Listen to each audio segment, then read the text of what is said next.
Now, Daniel's death was the direct result of 9/11 related cancer. He leaves behind his wife, Carrie, and their children. Tunnel to Towers paid the mortgage on the family's home. Join us. Donate $11 a month to the Tunnel to Towers Foundation. Go to their website, the letter T, the number 2, the letter T.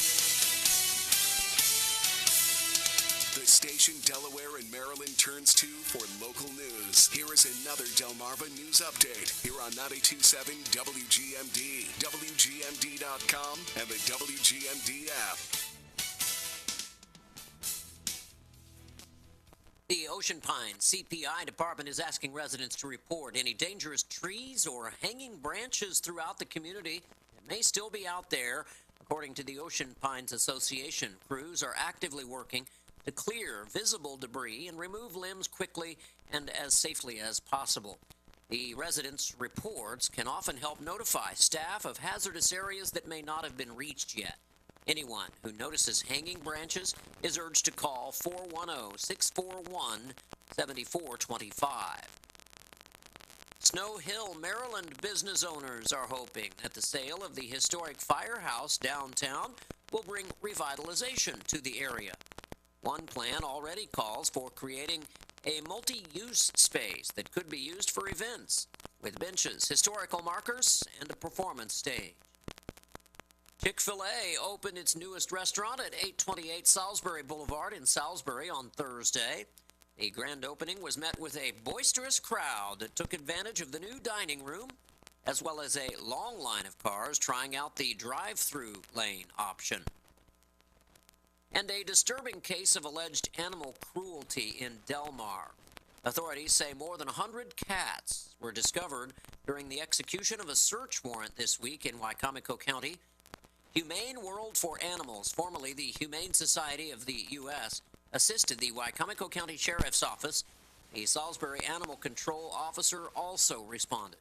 Several skeletal remains of cats were also discovered. Humane World for Animals is transporting the cats to a safe, undisclosed location where responders and volunteers will provide much-needed care and treatment. Red Rover responders volunteers are also assisting with daily care. For more on these and other stories, visit talkofdelmarva.com. I'm Jared Sorello. Start your weekend early at Big Oyster Brewery in Lewis or Milford, or at Finn's Raw Bar on Coastal Highway in Rehoboth. Fridays feature a $15 lunch combo that delivers big flavor and serious value. Fresh food, craft beer, and the perfect way to kick off Friday. Made by the people, for the people. Visit BigOysterBrewery.com or FinnsRawBar.com. Broadcasting from the Meineke Car Care Center studio. It's your News Talk America on 92.7 WGMD. The Talk of Delmarva.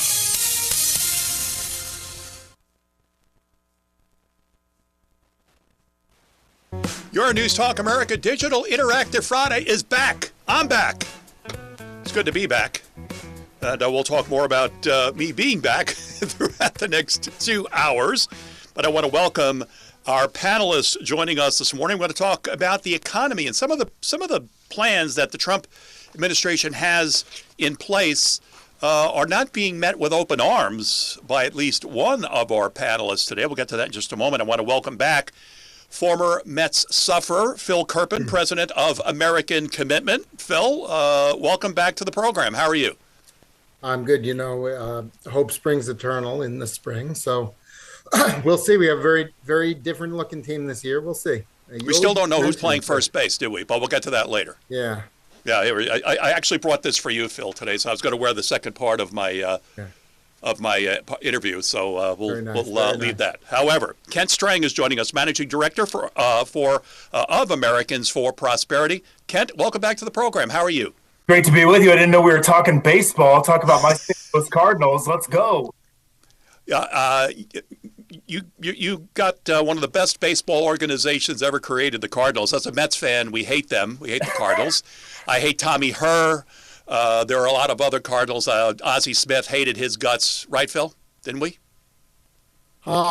Yeah, we're not going to talk about Whitey We all Herzog remember hated the his Adam guts. Wainwright curveball to Beltran. I'm sorry, Yes, that's guys. right, and that's why fastball Beltran to will strike never one be was a real problem in that sequence. Met fans will never ever open their hearts to Beltran because he took that strike three bender from Wainwright. But let's talk about the U.S. economy, gentlemen. We'll open this up, and I think certainly President Trump made the opening statements of his State of the Union message.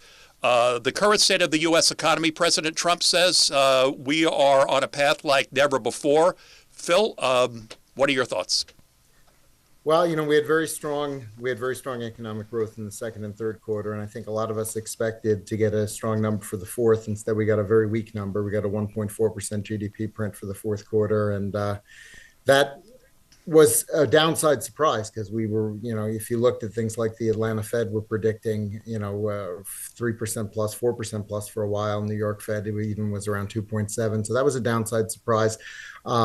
If you look inside the number, though, a lot of it was a decline in government spending, which is generally a positive for the long term. But, the shutdown, I think, the Schumer shutdown was much more disruptive economically than we appreciated when it was going on. I was just going to ask you about that, if the Schumer shutdown had any impact on... Yeah, I think it had a pretty big impact. I think it stopped a lot of private economic activity from moving forward, and that had a big impact on the number for that fourth quarter. But my outlook is still pretty good for 2026. I do think we're going to get 3% plus economic growth. We've got strong productivity gains. We've now got real incomes rising again, which I think is going to translate into a very strong consumer. And so there are a lot of positives. I think we have much better tax policy than we've had in a while, and we have it permanent, so we don't have the threat of tax increases hanging over the heads of businesses. In particular, we now have very favorable expensing provisions for business investment, which was up even with the overall weak number in the fourth quarter. There's pretty good business investment component inside of that.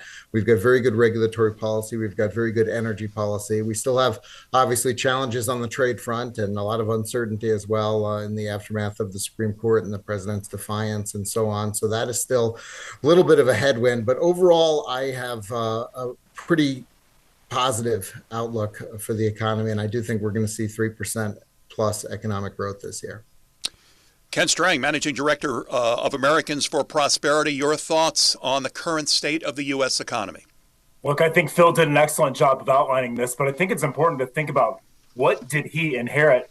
He inherited President Biden's terrible economy, where he and his Democratic allies spent $5.5 trillion in new spending. It led to 40-year high inflation. It led to the average American family paying $11,400 more just to maintain their lifestyle. That is a big hole to climb out of, and it doesn't get climbed out of in a moment or in a year.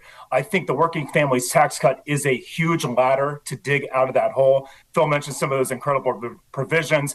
Small businesses being able to deduct 100% of their expenditures for machinery, making permanency in the tax cuts, not only for the corporate level, but for the interest level. The average American family is expected to see about $3,000 in tax returns. It's always great to put money back in families' pockets, not in Washington's pockets. To see a little bit of relief is what they need, because affordability, whether we like it or not, is top of mind for Americans, and they need a little bit of wiggle room. But the idea that we're going to fix this in just a matter of months is really difficult because of the big ditch that was created in the last administration. So I'm hopeful for the economy. I think there's going to be growth. I think pro-growth tax policy helps get us there, but we can't let Congress just stop ahead of midterms and pretend that everything is going to be okay. They need to go further. They need to continue to pass good policy that helps the American people thrive and get by. Well, you mentioned the concern, I guess, that every Republican has heading into the midterms in November. A lot of the problems created by the Biden regime from 2021 through 2025, when they were in office, the fact is that it's going to take time for Trump's economic programs to really take hold.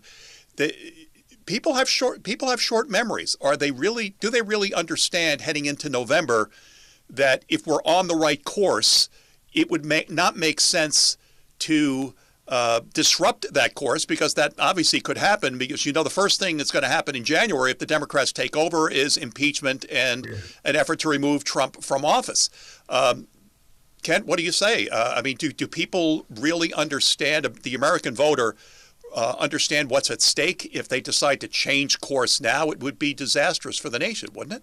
Sure. I think Americans want relief now. And when they see a new president take office, they typically assume the economy relatively quickly. And President Trump came in day one saying he was going to lower prices, he was going to make things better. And he and this particular Congress have certainly done things to do that. And again, I think working families tax cut is a wonderful example, and we have seen a lot of economic indicators showing that it's getting better. What I would encourage Congress to do is don't sit on your hands. Try to pass things that lower costs for American families. I would look to permitting reform. There's so much red tape here in America that stops shovels from getting put in the ground. It takes longer to get permits than it does to build things like housing. It takes longer to build the transmission lines we need for energy, to make energy more affordable, or to handle the AI revolution that is coming. We need to be able to put shovels in the ground and make it so we can build the things we need in America. That can unlock the projects, over 400 projects that have stalled due to permits. That's where I would look to Congress to make life a little bit easier. Phil Kerpen, President of American Commitment, your thoughts on where we are right now heading into the midterms in November? Well, I think the big challenge is exactly how big the economic hole was. And for a lot of families, if you lost thousands of dollars in purchasing power because the price of everything went up so much faster than incomes the last couple of years under Biden, and now things are good, they're better, incomes are now rising faster than prices, but until you actually feel like your standard of living is higher than it was before that big inflation. Or stabilized, right, Phil? Negative. Stabilized. A lot of people felt that their standard of living was in a free fall. It wasn't even stable, right? Well, a lot of people did lose thousands of dollars of purchasing power, because if the price of everything goes up 20, 30% and you've, maybe had no raise at all, or you had a 4 or 5% raise, suddenly the lifestyle that you had and you were able to provide for yourself and your family, you can't afford anymore unless you accumulate debt, which is what a lot of people did rather than lower their standard of living. And of course, that leads to a lot of anxiety also when you don't lower your standard of living, but you pile up debt to maintain it. And so now things are better. Real incomes are rising again. But if you're getting raises again, and even if those raises are bigger than the increase in prices that are happening right now, until you're all the way out of the hole, you're not going to feel good economically. And I think that's the big challenge that the Republicans have politically, is that people's perceptions of the economy are still, in my judgment, much weaker than the actual economy is. And they still feel that they're far behind because of that huge bout of inflation that we had, even though right now inflation is very low. Inflation is cumulative, and so the prices are still where they are. That's right. If your income is still lagging, or even if it's finally catching up, if it hasn't caught all the way up, you don't necessarily feel good about it yet. And so that's, I think, the big challenge. Is I think the administration and the Republicans in Congress need to explain the benefits of the things they've already done. And I would love if they would actually accomplish some things legislatively this year. I don't have high hopes. Good luck. That would be very smart politically. Phil, as you know, Congress is badly broken. It is badly broken. However, we'll be back with Phil Kerpen, President of American Commitment, Ken Strang, Managing Director of Americans for Prosperity. Phil's got a problem with the administration's position on credit cards. And I think Phil is right, but we're going to talk to him about that as well when we return on Your News Talk America Digital Interactive Friday. You can watch the broadcast at realnewstalk.com. Back in just a moment.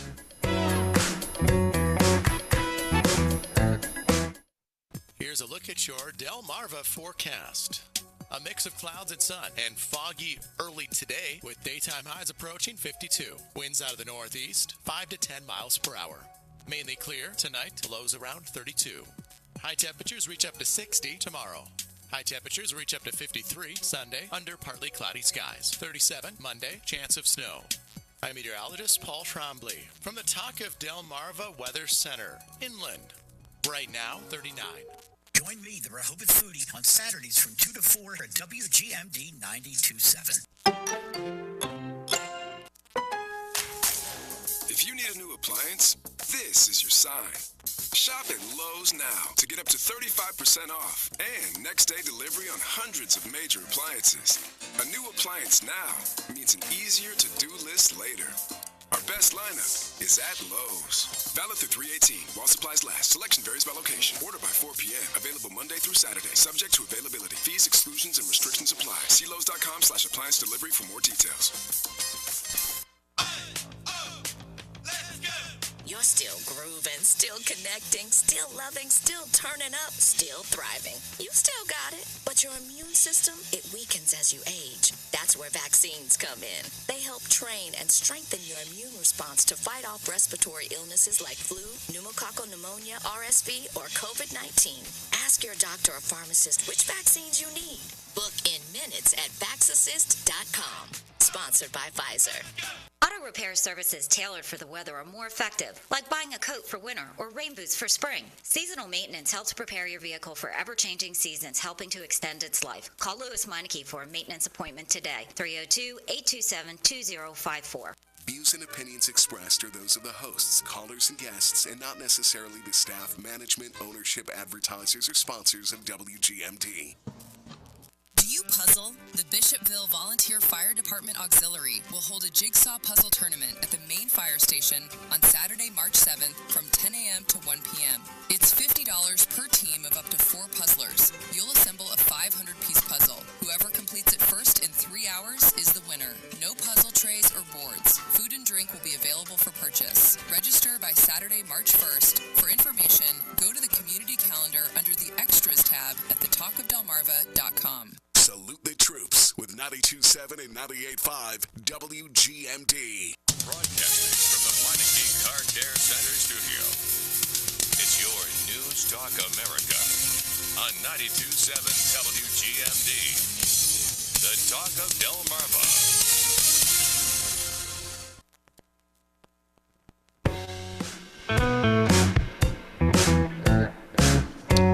Your News Talk America Digital Interactive Friday continues. And for those of you watching, see that I have my New York Mets hat on here because before we let Phil Kerpen go, we're going to be just for a minute or so just talking a little Mets baseball because Phil and I had a kind of a rough winter, didn't we, Phil?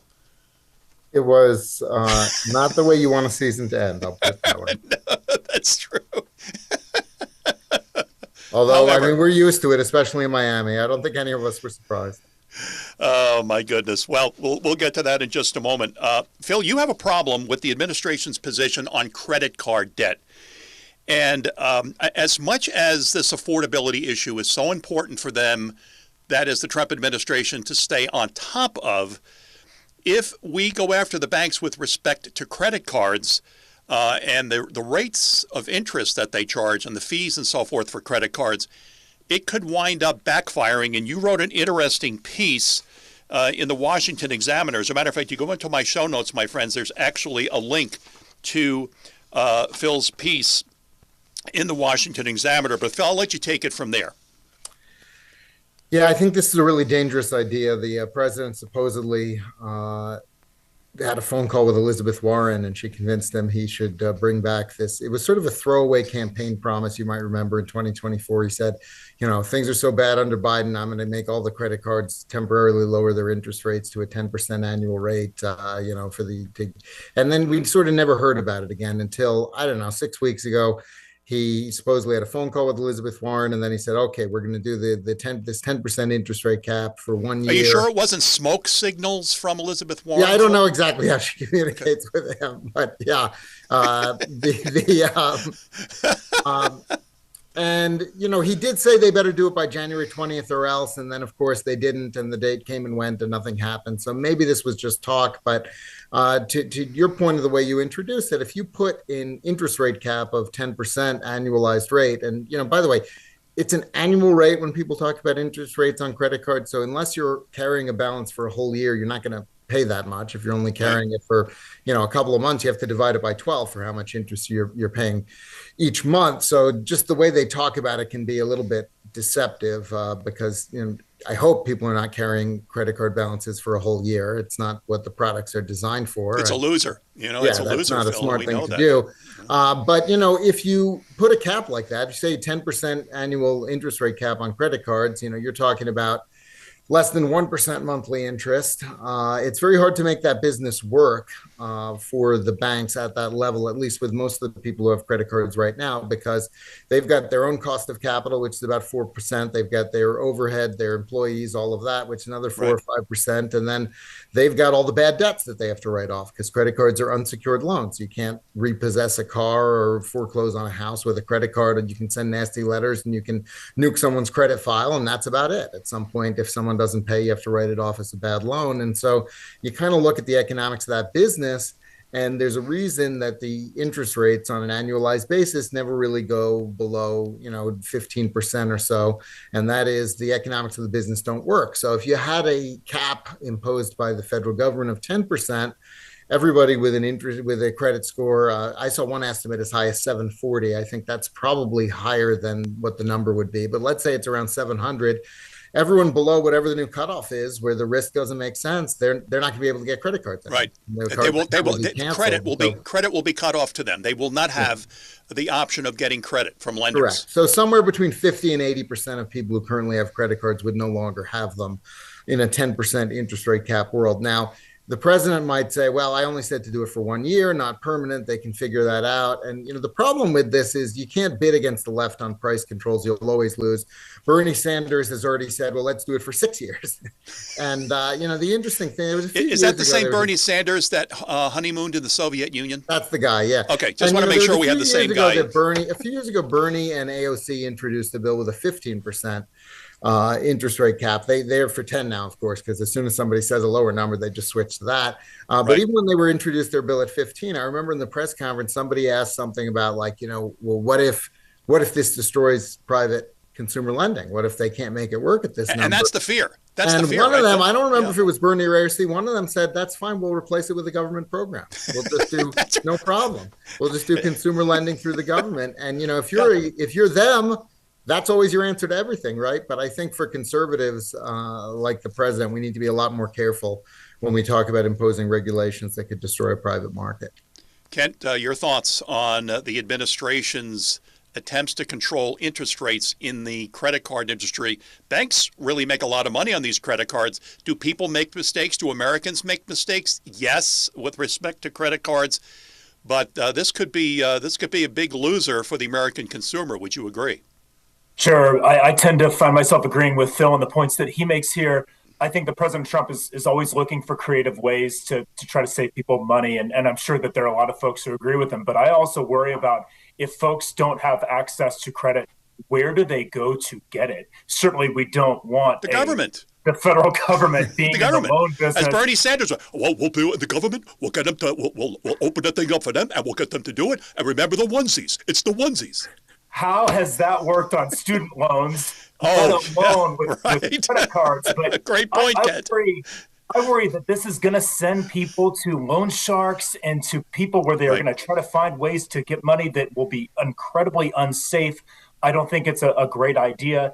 I think people should, really work on their budgeting and how to control their spending. Credit cards can be an important tool, but I worry that the government shouldn't be in the business of capping credit card bills and telling private industry what they can and can't do.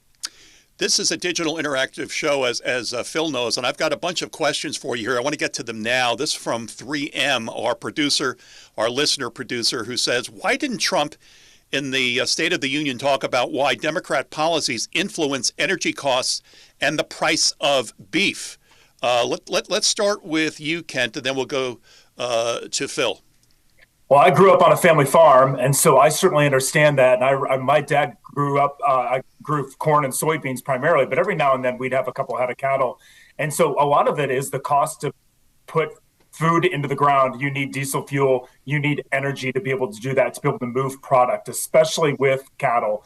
And so you have to be able to feed them. That takes energy. And so when you have bad energy policy, that takes more energy to put crops into the ground, to be able to feed cattle, to be able to move cattle all across the country. it increases the cost of goods. That's one of the big barriers to food cost is energy cost. And so certainly think that anytime that we can lower energy cost, you typically lower food cost. Phil? It's an amazing thing to see the media and the Democrats try to claim that it's Trump energy policies that make energy more expensive, and wind and solar are so wonderful and cheap, and why is he canceling them? And they're really trying to blame everyone for the problems that they themselves created. And I think that there's really good insight in that question there, which is the way the Democratic policies have caused high energy prices. And they did that on purpose, Phil. They of don't course, want so their, they don't want their voters in blue planet. states to say they don't want it to say, Trump lowered your They energy want cost. you No, not to Trump be never able did to anything. afford- Look at how high Correct. your prices for electricity are skyrocketing in blue states. Trump didn't do anything for you. That's what they want to do by November. Yeah, Tell I me was if just I'm about wrong. to say, if you go to Institute for Energy Research.org, I think it is, which is Tom Pyle's group. Yes, They I've have had this Tom on really- the show a number of times. They have this incredible report. I think they call it Blue States High Rates, and you can just look at the map. Yep. And the Democratic states where they have the energy policies that they want to impose on all of us, they've been able to impose them themselves at the state level, in the states they control, and the prices are sky high. They pay vastly higher prices for energy in the states that have Democratic control and have Democratic policies. Right? It's the way they want it, Phil. I'm sorry, it's the way they want it. Don't you agree?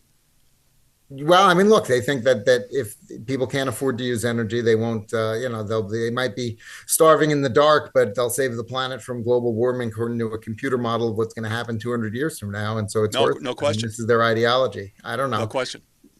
3M follows up with this question. Will it be too late when most Americans realize government has failed us on economic issues such as overspending, debt, cost of healthcare, overtaxation, cost of higher education, etc.? What about waste, fraud, and abuse? We're about to hear a lot more about that as well. Kent, your response.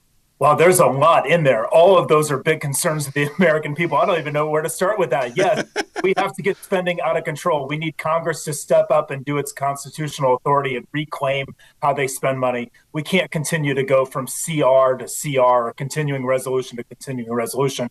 They have to actually do real budgeting. It would be amazing if we could see something like a balanced budget amendment, a well thought out balanced budget amendment to control spending. We have to get the national debt out of control. We have to put money in the hands of individuals when it comes to healthcare, not enrich government, not enrich big insurers. I would love to see more direct primary care. I'd love to see more health savings accounts as a mechanism to drive down cost. But I think that they're 100% right. There's so many fundamental issues with America that we need to address now or in the very near future. But look, I never bet against America. I never think that we can lose this great country and that we'll continue to fight for it. And so all these are real serious issues that we need to address very, very soon. And hey, stand the fight for everybody out there listening. Continue to challenge those ideas and work towards those free market solutions that'll help our country grow. Bernie Sanders would not agree with you on those free market solutions, by the way. That's okay. I'm okay with being on the other side of Bernie on that one. Phil, I've got a question for you. What is an optimum rate of credit card interest in your estimation? And that's from our producer, Wolf. Well, I like, my favorite is zero. I think if you can pay by the end of the grace period, it actually becomes a free product, or even, a negative price product if you get rewards programs. And it's a huge convenience. Let's face it, Yeah, I mean, it's look. I mean, I'm against the idea of rate regulation in general, but it does make a huge difference what the number is. I mean, if you had rate regulation around 18 or 20%, the model, the business model would still mostly work. You would have, kind of the number of people, the sort of the credit card cutoff of who could get credit would move from, 5 something to, it would move up a little bit, but the model would basically still work. When you're talking about getting 15% and lower, though, you're talking about huge disruption. When you're talking about a 10% rate, you're talking about 80% or so of people are no longer creditworthy because of the risk. And so, the best way to do it is not to set caps and just let the market figure it out. But if you are going to set caps, if you just can't resist as a politician, you got to be near where the market actually is, because the further you move from the market price to the government imposed price, the more shortages and disruption you're going to cause. I want to thank you, Phil and Kent, for giving us what is very important information with respect to where the economy is from our vantage point, ordinary people. And that is really where the focus has to be between now and November. All right, Phil, here's the question. What's your over and under? Do the Mets make the postseason this year? They've got a good pitching staff. Their starting pitching is quite good, actually, I think, with the addition of Peralta. What does the baseball prognosticator Phil Kerpen say about the New York Mets' chances in 2026? Yeah, I mean, we gave up a lot for Peralta, but I think we had to do it. It was necessary. They better sign him. Yeah, I mean, well, I think he will be extended. I agree. I agree with that. I mean, look, I think that there's some wild cards in that rotation. I mean, what are we going to get from Senga? What are we going to get from Peterson? I mean, there's a scenario where this is a very good team, and there's a scenario where they sort of implode again like last year. I don't know. It's I have a lot of uncertainty. I will say Nolan McLean looks extremely legitimate. Oh my gosh! Throwing 97 after 97. He looked like Nolan Ryan yesterday. Yeah. So I mean, if he's what he looks like he is, this could be a starting pitching staff that is a plus starting pitching staff. Last year the offense was actually fine, and this is a totally different offense, but I think it'll still be fine.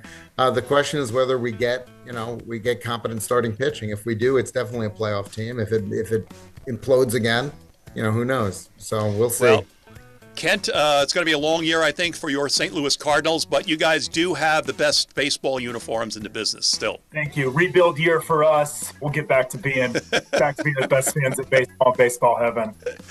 Kent Strang, Managing Director of Americans for Prosperity. Phil Kerpen, President, American Commitment. Gentlemen, thank you so much. We'll have you back on again. Great segment. We appreciate it. Have a good one, Jake. All right. You're listening to Your News Talk America. More of our program coming up in just a moment. Stay with us.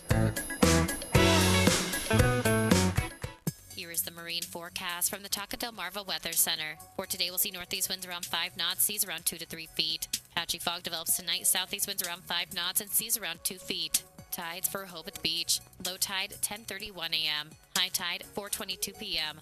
Low tide 10:23 p.m. For Cambridge, low tide 6:19 a.m. High tide 12:44 p.m. Low tide 7:40 p.m. The current water temperature is 35 degrees. I'm meteorologist Regina Kroll. The Talk of Delmarva Radio Flea Market, Saturday morning at 10 on The Talk of Delmarva. Jake Smith, mid-mornings on WGMD. You're listening to WGMD. This WGMD Fox Business Update is brought to you by Sussex Environmental Consultants. For a healthy home, call 302-947-1810. I'm Elizabeth McDonald, and this is the Fox Business Report. Stocks opened sharply lower following a sign that companies were paying higher prices last month, lowering expectations for future interest rate cuts from the Fed. The producer price index prices at the wholesale level increased 0.5%. The core reading, excluding food and energy, rose 0.8%.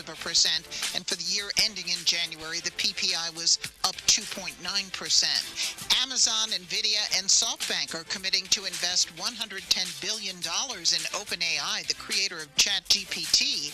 Amazon shares are down 0.5%. Nvidia shares down nearly 2%. However, Dell Technologies is seeing jumping demand for servers it makes that are used in AI. Dell shares are up more than 14%. That's your Fox Business Report. I'm Jenny Coselda. Invested in you. I'm alpine skier Michaela Schifrin. I've won the most World Cup ski races in history. But what does success mean to me? Success means discipline. It's teamwork. It's the drive and passion inside of us, and it's why Stifel is one of the fastest growing global wealth management firms in the country. If you're looking for success, surround yourself with the people who will get you there. If you're an advisor or investor, choose Stifel, where success meets success. Stifel Nicholas & Company Incorporated, member SIPC and NYSE. Past performance is no indication of future results. Investing involves risk. Consult a financial advisor before making any investment decisions. Broadcasting from the Meineke Car Care Center studio. It's your News Talk America on 92.7 WGMD. The Talk of Delmarva.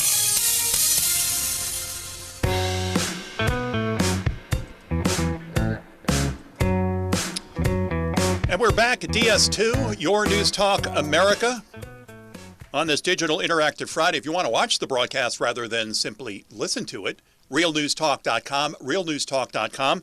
Also, if you're have access to Facebook, you can go to Facebook Live and watch the broadcast on Facebook Live as well. My friends, China continues to dominate the news. If you are trying to ignore what China is doing around the world, well, you're perhaps missing what the Chinese are up to. And I want to welcome back Casey Fleming, CEO of Black Ops Partners, the author of the very successful book, The Red Tsunami, The Silent Storm, Killing Your Freedom. If you'd like to order Casey's book, there is a link to the Amazon site right on my show notes today at realnewstalk.com. But a very troubling and perhaps something that we've seen far too often over the last several years, a Top Gun pilot has committed what we believe is high treason.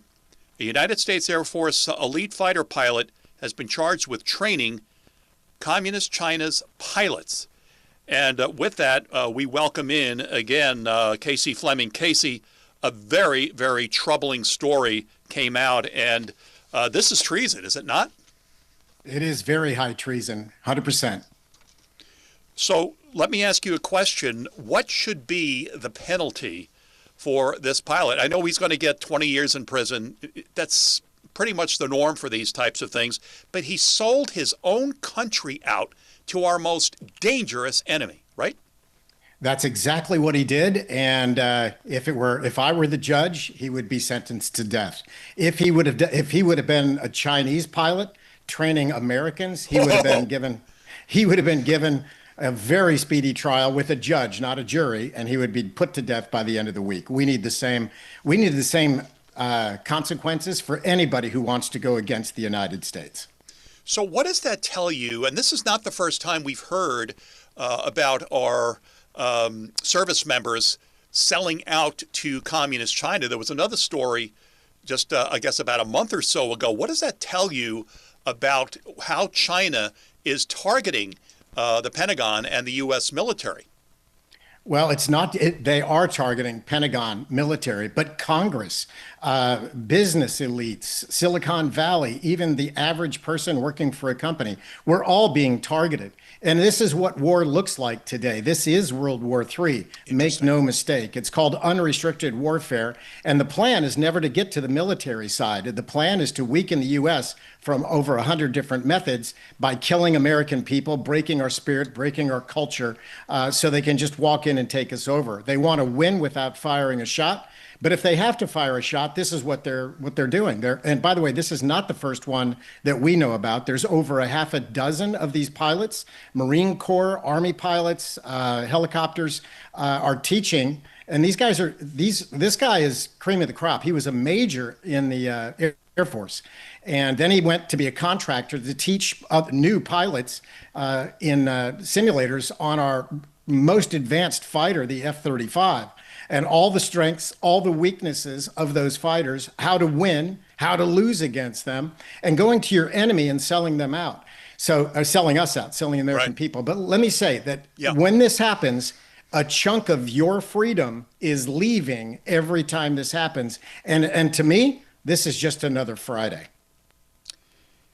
China is selling hypersonic missiles to Iran. And are these the same hypersonic missiles that Russia has been using in their war against Ukraine? We currently do not have a hypersonic missile in our arsenal. How do we defend ourselves? How do we defend our aircraft carriers, our battleships off the coast of Iran right now, who will perhaps be facing hypersonic missiles from China fired by the Iranians? Right now, we can't. And they stole a lot of our hypersonic technology by partnering with us or stealing or blackmailing us to get our hypersonic technology. But they went ahead and put it in production. Remember, they're the manufacturers of the world now because we did that to them. We helped them figure that out. Right. And so they can manufacture anything in a blink of an eye. So it's very effective because it's based on U.S. technology. We just have not been, we haven't really saw them or seen them as an enemy yet. Our government, and that's the issue. They see us as their main mortal enemy. They have since 1949, and all this is coming to a head now. One of our producers, our listener producers, Wolf, I'm sorry, is it Wolf? Yes, it's Wolf, asks of you, Casey, how proven is China's hypersonic missile technology? And again, these are probably the same missiles that Putin has been using against Ukraine. They were pretty formidable. We've got plenty of evidence of the damage of these hypersonic missiles in Ukraine. How proven are they in your estimation? They're very proven, and exactly. China is the grand puppeteer. Underneath China is Russia, Iran, Pakistan, North Korea, Venezuela, Brazil. They are the grand puppeteer. Make no mistake. So they've got this blood partnership with all of their other Axis partners, Axis aggressors. And so that's Chinese and Russian technology that's being used in Ukraine, and it's very effective. When you have a missile coming in at Mach 8, I mean, there's nothing you can do about it. Yep. And we just found out this morning that Governor Mike Huckabee, I still call him Governor Huckabee, I'll probably always call him Governor Huckabee, U.S. Ambassador to Israel, has advised his staff if they want to leave the country, now's a good time to leave today. So obviously Ambassador Huckabee, whether there was a deliberate news release or not to get the attention of the Iranians, I don't know. But we're clearly getting closer to something occurring. However, when it comes to China, Gordon Chang posted on X, I don't know if you follow Gordon or not, but Gordon said China is fully backing the Iranian regime. Well, just how far will Beijing back the regime in Tehran? How far do you think they'll go, Casey? Well, they're using Chinese surface-to-air missiles. They're using Chinese intelligence, Chinese satellite intelligence. They can tell exactly where every ship, every plane, every fuel vessel is, and they're giving that information to Iran. Now, can Iran really maximize and use that on the ground? The point is, the world is a powder keg right now, and the United States is reaching our limit by using previous technologies to defend ourselves, because the new technologies we've seen on the battlefield are the ones in Ukraine, as well as additional threats that we're not even seeing, using direct energy, sound waves, all these kind of things to cripple to us, the Americans, the CCP's enemy. So you're looking at really what World War III looks like today. Every American is squarely in it today. It's called unrestricted warfare. If it ever goes to the final stage, which is military, then you're seeing how this military piece of it play out today. Casey Fleming is joining us, CEO of Black Ops Partners, the author of the very successful book, The Red Tsunami, The Silent Storm Killing Your Freedom. Again, my friends, if you go onto my show notes at realnewstalk.com, there's a link directly to Amazon where you can order that book. Question from our producer, our listener producer, Wolf, for you, Casey. What percentage of Congress has sold out to the People's Republic of China? Very interesting question. I mean, obviously the Biden regime had every decision they made benefited Beijing, but what about Capitol Hill? Compromised, very compromised, and the CCP calls them captured elites, not just in government, but in business and in our military. They're captured elites, and every one of them should be, they should be charged and tried on what they're doing. So the other thing is called foreign influence. They're taking money. A lot of our congressmen are taking money in their re-election PACs from the Chinese Communist Party. Definitely. And that's foreign influence, and that must be completely banned. By the way, companies are doing it. They're using proxies if they can't get it straight and all that.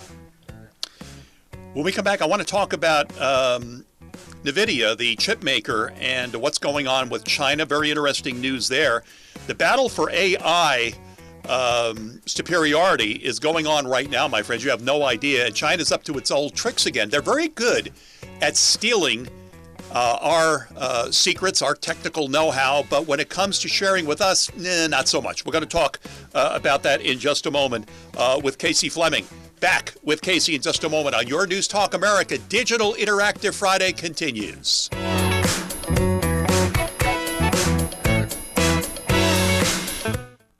Here's a look at your Delmarva forecast. A mix of clouds and sun and foggy early today with daytime highs approaching 52. Winds out of the northeast, 5 to 10 miles per hour. Mainly clear tonight, lows around 32. High temperatures reach up to 60 tomorrow. High temperatures reach up to 53 Sunday under partly cloudy skies. 37 Monday, chance of snow. I'm meteorologist Paul Trombley from the Talk of Delmarva Weather Center, inland. Right now, 43.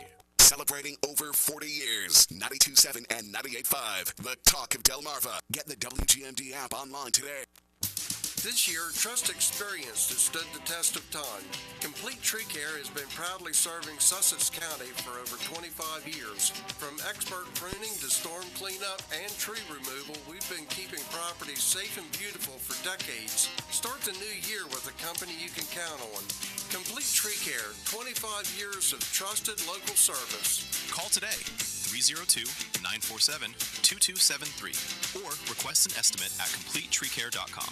Morningstar Publications produces the Seaford and Laurel Star community newspapers and the monthly business report serving Kent, Sussex, and Wacomico counties. While we print all news, our publications look for the news makers who are making positive contributions to our society. We also emphasize the accomplishments of our youth, both scholastically and in sports. Learn more about our award-winning publications by calling 629-9788 or visiting our website, starpublications.online. First Light Delmarva with Mike Bradley, a weekday morning magazine beginning at 5 with local and national news, traffic, weather, ag report, business news, and sports. Starting your day in the know on 92.7 and 98.5 WGMD. Slow down and savor your Sunday on Delmarva. Join me, Katie Stone, for Delmarva Live Sunday, a lighter look at what's happening on the peninsula, local events, interesting people, and stories that make Delmarva home. Whether you're starting your morning or easing into the day, it's the perfect soundtrack for your Sunday. Delmarva Live Sunday with Katie Stone, heard Sundays from 9 to noon on WGMD 92.7 FM, the Talk of Delmarva. Mike Bradley and the WGMD morning team is up well before the crack of dawn to deliver you all the latest news and pertinent information to start your day. Beginning at 5 a.m. weekdays here on 92.7 WGMD, Delmarva's news, talk, and sports station. Broadcasting from the Meineke Car Care Center studio. It's your News Talk America on 92.7 WGMD. The Talk of Delmarva. We'll return to our discussion with Casey Fleming, CEO of Black Ops Partners, the author of The Red Tsunami, Killing Your Freedom. But first, if sleep's been rough lately, the Just Sleep Well neck cushion may help. Now available in two options, the original for full support, and the new neck cushion light, a slim, travel-friendly design. Veteran-owned and created by Roger Perry, these cushions help keep your head in place, reducing snoring and improving positional sleep apnea. They're great for naps as well. Starting at just $26.95 with free shipping, order at justsleepwell.com. Look for the trademark, The Happy Sleeper. That's how you know it's real. Casey, the race for superiority with respect to AI is something that we may not be thinking about every day, but certainly the Chi-Coms are thinking about it. And if for those of you have not heard, NVIDIA and other U.S. chip makers had sought permission from China to look at the AI model that was created by the Chinese company DeepSeek. And, well, guess what? China said, no, you can't. Now, DeepSeek came up with supposedly this very cheap way of creating AI computer chips. And some thought it was perhaps a ruse on the part of the Chi-Coms, and others were impressed that they could produce these chips so cheaply. But after years of stealing American tech, China suddenly is drawing lines. What do you say to that news, Casey Fleming? That shows that the Chinese have actually come to the level where they can be self-supporting with AI. 10 years ago, they were stealing AI technology from Silicon Valley, and what they couldn't steal or partner with, a lot of times at one point, 25% of Silicon Valley firms had money invested from China, and then China says, we want to see the technology that we're invested in, and then they copied it all. So it is an AI race. It's the future race of the future. And we have still, most people don't comprehend, even the people inside of AI can't really comprehend how significant the power of that product is. So when they close the door and say, no, you can't see it, number one, it is that serious. And number two, they're going to see that it's all stolen technology underneath it as well. So that's why they don't want anybody to see it. I thought I had another question for you here, and I think you've already answered it. It says one question for you, and I don't see it posted, so I must have already posted it for you. Here's another story which was presented this morning by the Epoch Times. 6 world leaders have been threatened in China-linked campaign against Shen Yun. Australian Prime Minister Anthony Albanese has been threatened. There have been other threats waged by China, apparently against Canadian leader Mark Carney, although Carney, it certainly worked because he crawled into bed with Beijing last month. Taiwanese President Lai Ching-te, South Korean President Lee Jae-myung, and Italian President Sergio Mattarella, and also Danish Prime Minister Mette Frederiksen have apparently been targeted by the Chinese. These emails are all similar in tone and in graphic threats that they make. All have been written in Chinese. Their message is the same: cancel scheduled shows by Shen Yun performing arts or face consequences. I don't know about you. I've seen these commercials online for Shen Yun and the performing arts. Obviously, the Chinese don't want their non-approved shows going on all over the world, and this is happening right now. Why is this, and why is China threatening world leaders over this, do you think, Casey? Well, I need to disclose that Shen Yun's security company is my company, Black Ops Partners. I have permission. Okay. I have permission to speak because the CEO has given me that permission. So we're very familiar with Shen Yun and what is happening, and all this persecution across the world. Now you've seen it expand to the world stage, but throughout the United States, they've been pressuring and intimidating and persecuting Shen Yun for years inside the U.S. And excuse me, is this similar to what they're doing, persecuting those who practice Falun Gong? Am I pronouncing that correctly? Yes, and in fact, Falun Gong is also related to Shen Yun. So yes, and it's very serious. They do bomb threats to the Kennedy Center, and the Lincoln Center. They slash bus tires. They beat the Shen Yun cast up physically. Oh, yeah. And then coming back to O'Hare Airport about a year and a half ago, there was actually a Chinese national working for U.S. Customs and Border, and they locked him up for several hours. It's inside of O'Hare Airport. So it's serious. And these are dancers. These are dancers. In case you haven't seen it, my friends, these are dancers, performers on a stage. They are dancers, and the reason that they are being persecuted is because they render Chinese communism obsolete. They can't have that type of freedom. How so? And their motto is China before communism, and so they will not swear allegiance to the Chinese Communist Party. So if you don't, so therefore they're basically thumbing their nose to the Chinese Communist Party, and the CCP in their world can't have that. You cannot have freedom. Freedom and communism do not coexist together, and they never will.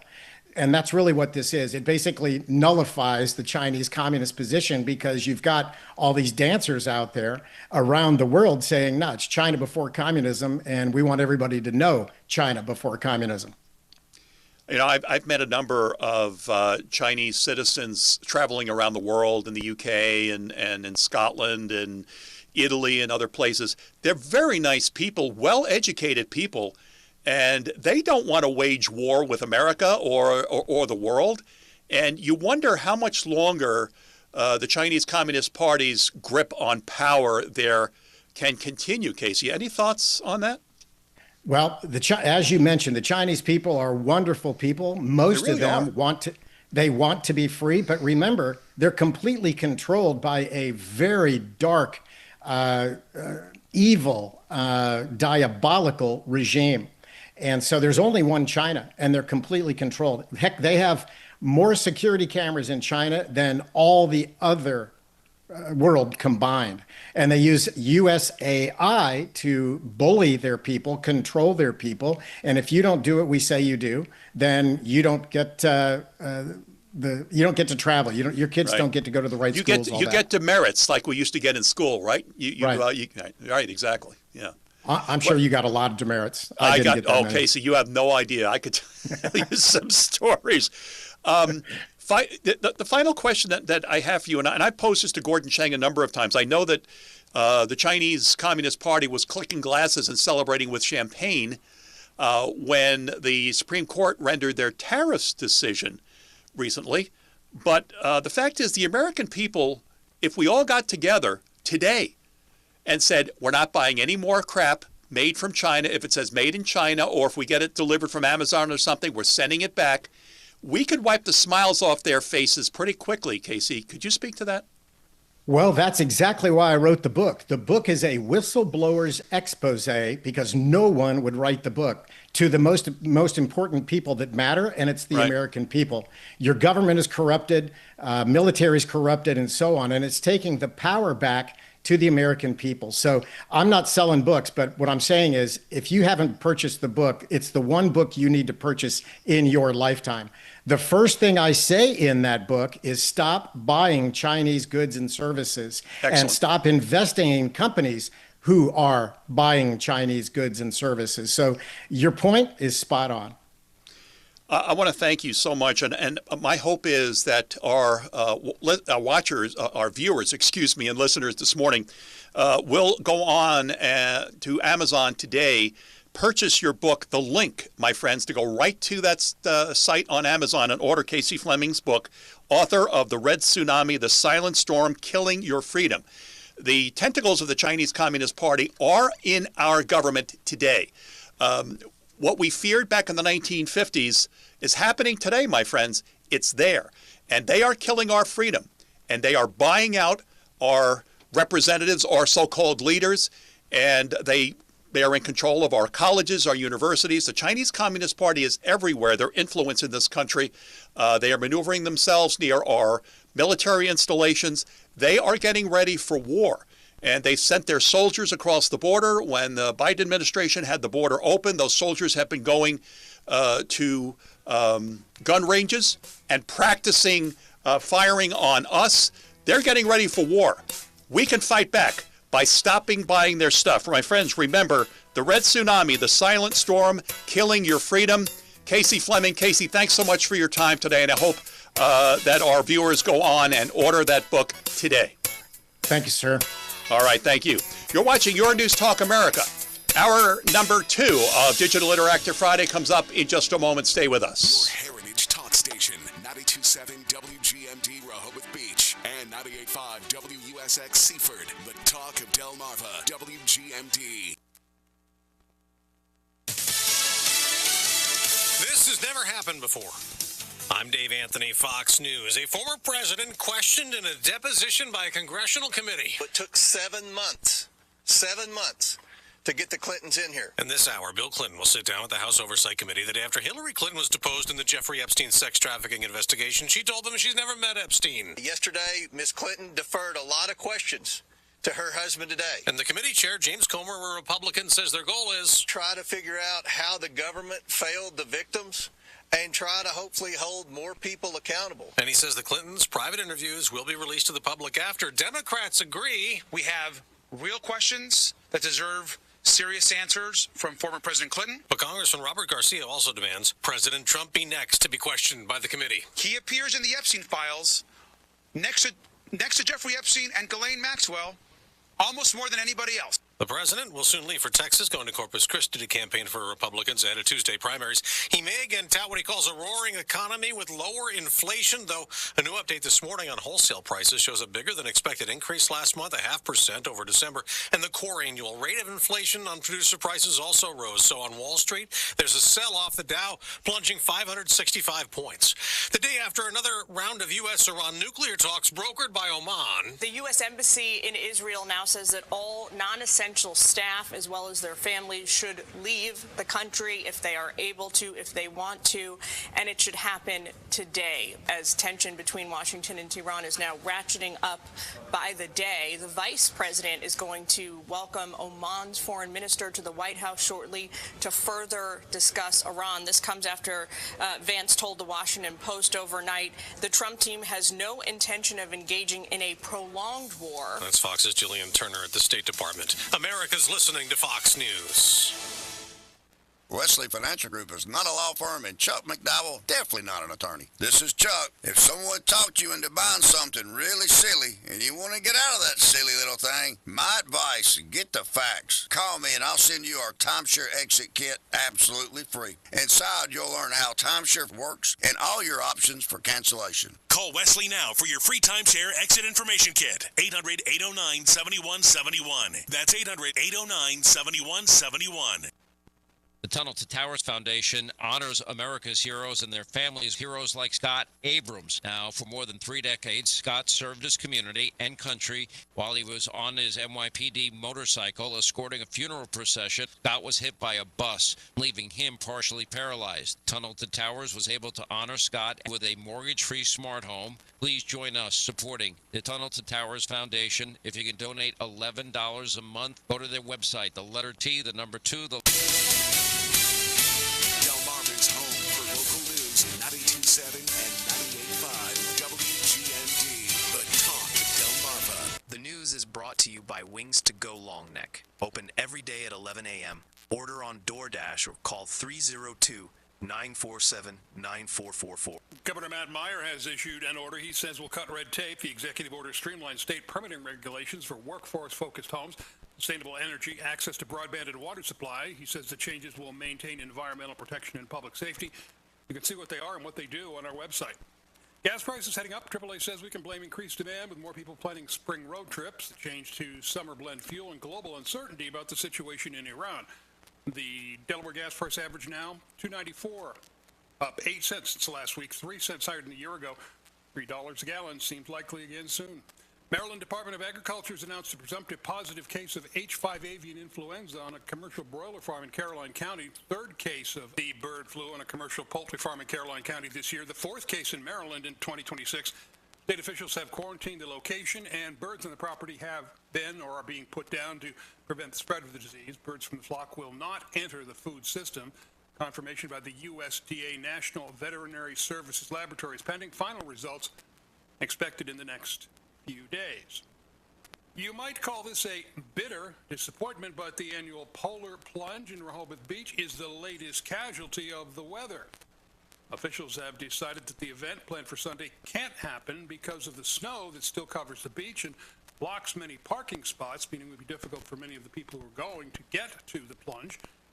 It's already been postponed from its original date in February because of the weather, and they will not reschedule it this winter. WGMD AccuWeather. Sunny this afternoon, 45 at the beach. That'll melt some of the snow, 55 inland. Mainly clear tonight, freezing fog late. Look for icy spots, low 29. Tomorrow, fog will reduce visibility in the morning. Otherwise, partly sunny. A nice start to the weekend. 51 at the beach, 63 inland. Sunday, cloudy, 47 at the beach to 59 inland. More on these and other stories.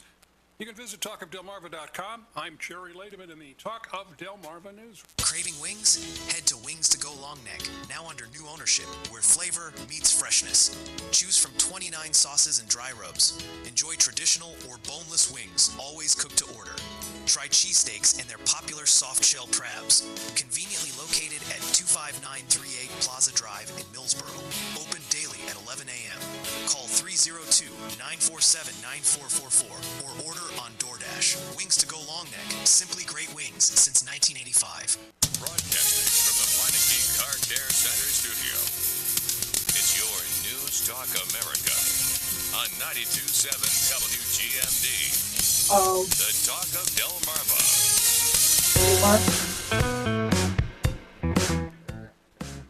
There we go. Got to punch my microphone up. Your News Talk America Digital Interactive Friday is continuing. And joining us, I want to welcome in Michael Barthelemy, author of Trump is Not a Racist. And the first time that Michael was on this broadcast, I botched her name over and over again. And on top of that, I got so many comments on Dial saying, what a great guest, Jake. You got to get her back. Well, did I do your name justice this time, Michael? Mikhail. Mikhail. I didn't. Mark is shaking his head. Mike for short because my parents call me Mike. Okay. Okay. Mikhail. Got it Yes. right? Okay. Yes. Barthelemy, author of Trump is Not a Racist. Here's why, and a former Georgia candidate for U.S. Congress. Hopefully she will consider running for office again. Mikhail, can you tell us, in your estimation, why the Demcoms, and you've been on this program before, you know I call the Democrats the Demcoms because that's what they are today. They're not a John Fetterman Democrat. But can you tell us why they sat on their fannies when President Trump gave them the opportunity to stand up for the notion that they're there in Washington representing their districts to protect the lives of their constituents and American citizens? How could they have fallen for the trap that President Trump set them, which is going to be probably shown over and over again until the midterms in November, right?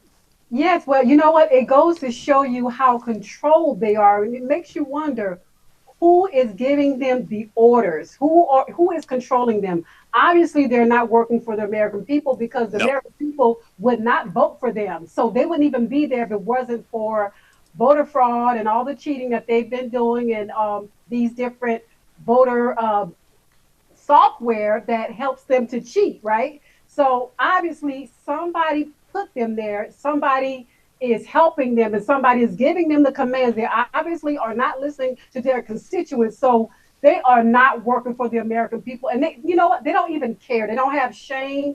They don't have any class, of course, as you saw Ilhan Omar and the other lady just screaming out to President Trump, which they could not do in their home country. But yes, they are ridiculous and pitiful and pathetic, and all the American people can see it now. President Trump set them up royally. It was beautiful. So now everyone that's running for the midterms, they have sound bites, they have clips, they can use everything in that State of the Union address to go ahead and propel their campaigns. Do you think, Mikhail, do you think that President Trump laid out his policies that will address the economic concerns that Americans have by and large going or heading into the midterms? Because if you listen to Governor Spanberger's response to the State of the Union, she said that President Trump had no plan. How can she say he has no plan? He laid out a number of plans that are already a part of either the Big Beautiful Bill or those plans that he wants Congress to enact between now and November. How can she say he has no plan when he does? They may not agree with it, but what ideas have the Democrats or the Demcoms offered to counter what President Trump has offered, other than if Trump mentions it, we hate it, and we're just not going to suggest anything else? What do you say to that? I believe they're all controlled. They all run on the same playbook, and it is anti-American, anti-Trump, anti against the greater good of the people of the United States of America. They know that they're all to blame for the rising costs, the rapid inflation that happened under the so-called Bidenomics and all of the actions that they put in place, the bleeding from all of the fraud. Thank God that Trump put the Doge PAC, I want to call them the PAC because there were a bunch of beautiful kids that put that together, identified the fraud in many states, and stopped the bleeding. So they're angry that President Trump has discovered them. He put them on notice. The American people can see it, and all they have, Jake, is to fight Trump. Whatever Trump says, Orange Man bad. That's all. Later today, Slick Willie himself is going to be deposed by members of Congress. You're smiling. But It's not the first time that Slick Willie's been deposed. It's the first time an ex-president has been deposed. But the fact of the matter is no one knew Jeffrey Epstein or spent as much time on Epstein Island than Slick Willie himself. What were your thoughts when you heard Hillary and her snide comments yesterday? And what are your thoughts about Bill Clinton facing the music today? I mean, these are two evil people anyway. I really don't. I'm not happy that we're spending time on this. I'd rather let God take care of it. But, Mikkel, what do you think? I believe that the American people need to see justice. We need to see people who've done so much evil in this planet and a lot of things that we can't say, but it's out there and it's made public. With the Epstein files, with the Department of Justice releasing 3.5 million files so people can see, and they are going through them. Hillary Clinton took the legal route by saying that she does not recall. So, of course, well, she always has. If you asked her, wait a minute, if you asked her about Benghazi, she'd say, Benghazi, I don't recall. What happened in Benghazi?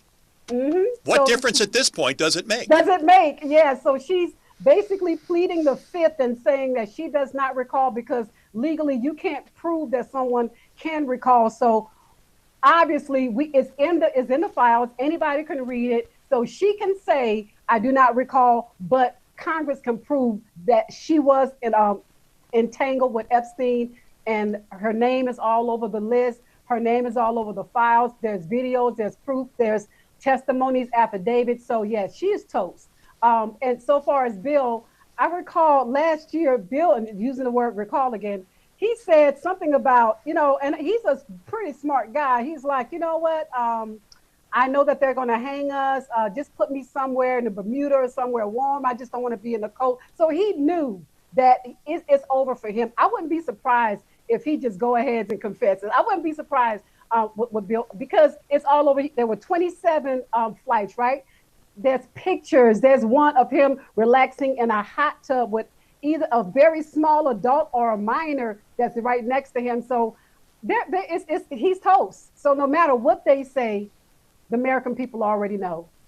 I've always believed that our government in Washington, although it's always been corrupt, politicians generally are, subject to some level of corruption at some point, but Washington really became a swamp when Bill and Hillary went to Washington in 1993. And I just think that the federal government that we have today, the problems that we have both sides of the aisle today, happened because of the stench that Bill and Hillary brought from Arkansas to Washington, D.C. with them. How do you see it? I see it as such because they set up the Clinton Foundation, who is connected to just about every single dark money in the world. Don't forget the Clinton Global Initiative. The Clinton Global Initiative. That's they took down, remember, Benghazi, Libya, those country was doing fine. They were going to go independent. So everything that they have done, their hands are in just about every pot of iniquity in this country. Uranium One. To go down. Uranium One. Yeah, all of that. And it's just time for them to go down. It's just time. And people have been waiting for justice because if there is no one held accountable, then the morale of the American people, we're like, okay, so how is it that the little guy can go to jail and the grandmothers who protested on January 6th can go to jail, but the Clintons, the Obamas, all of the Washington corruption makers, nothing ever happens to them. So it is time for the American people to finally see justice when it comes to the Clintons and that dark money machine. Well, let me ask you a question. We found out earlier this week that Attack Jack Smith had been, for all intents and purposes, spying on Susie Wiles and Kash Patel when they were private citizens during the 2024 campaign. Now, this is the same thing that the Demcoms did to the Trump campaign in 2016. They spied on them. No one went to prison. No one was indicted. They just turned around and did the same thing in 2024. They did this as part of an effort to get Trump before the 2024 election. Your thoughts, and do you think that Pam Bondi can be trusted to really look into this? We're always told we're investigating. We're launching an investigation. We know that that's BS. No one's going to go to prison. No one's going to be indicted. But what about Susie Wiles, who's now White House Chief of Staff, Kash Patel, who's FBI Director, being spied on by the Biden DOJ? Well, I believe that President Trump has a strategy. I really do. Even though we don't see everything happen right away, and one thing he will never do is reveal his strategy, his hand. He'll give us the public version, but I know that there's information that's far, I would say, more secret, classified information that we don't know about. That I believe that some way, somehow, because we have the great president that we have, that justice will be served, whether it be through Pam Bondi or someone else. So do you think, I know, Mikkel, we are hopeful that Christopher Wray, FBI Director, who obviously was involved in this spying, the phone records of Kash Patel and Susie Wiles, are you confident that Pam Bondi is the person? I'm not. I think she should be fired by President Trump. I think she's been highly ineffective, connected to the Uniparty. I think we should have a new Attorney General. But are you confident that we're going to start to see some indictments and some convictions here? Well, politically wise, we need to see something happen before the midterms happen. Somebody needs to be walk down the aisle. I'm hoping that Pam Bondi does it, but I believe that President Trump wants this to happen as well. Whether it be through, like I said before, Pam Bondi, because I don't know her strategy. She may have a strategy, but I'm waiting. It's only been a year or so let's see. I believe that there's a strategy in place. If the strategy is to keep telling the American people we're launching an investigation, I'm sorry, we're not buying it anymore, Mikkel. Well, okay, think about when you detonated a bomb. I believe that the corruption is so far and is so wide and it's connected to so many different things that they have to carefully uncross these wires. So that's my opinion. I mean, I know that everyone's frustrated, but he's only been in office for a year and some change. So let's give it some time. Let's see. Mikkel Barthelemy. Mikkel Barthelemy, author of Trump is Not a Racist, and here's why. Mikkel, thank you. I promise the next time you're on this program, I will not botch your I'm going to have to take you to dinner so that way you'll never forget my name. You are on. Mikkel, thank you. Great insight. Thank you so much for coming on this morning. Very much appreciated. Thank you for having me. All right, you're watching Your News Talk America. Back with more in just a moment. Jeffrey Lord's going to be joining us to talk about Senator Fetterman and his conversion to a real Democrat. How about that? Why did it happen? How did it happen? Jeffrey Lord coming up next. Stay with us.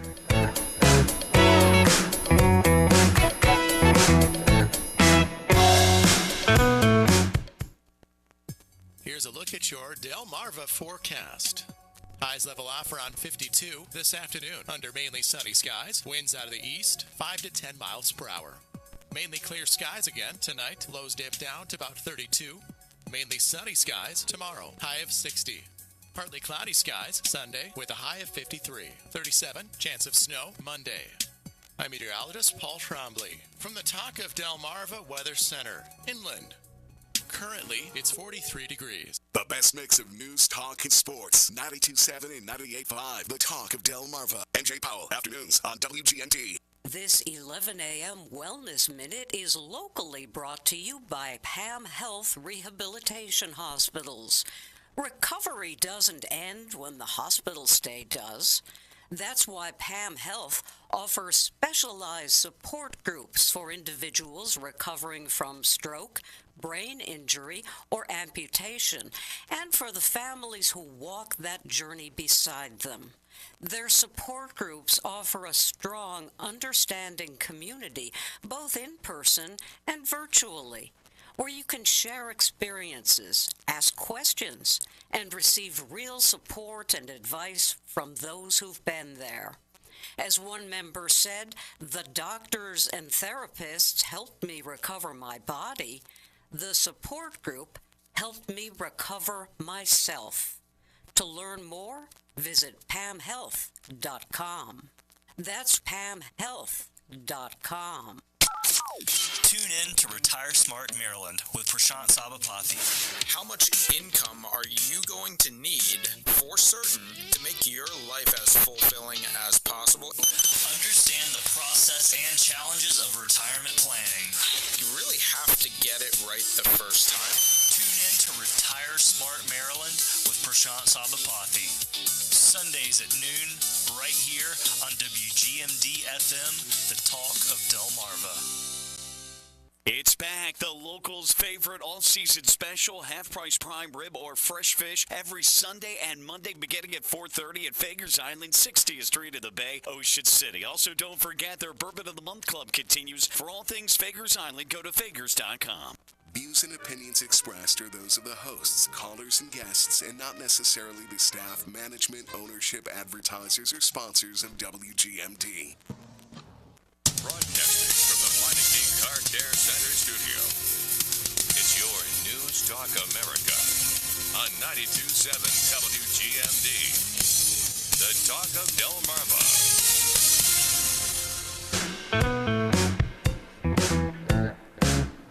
Digital Interactive Friday continues, 22 minutes now after the hour to be precise.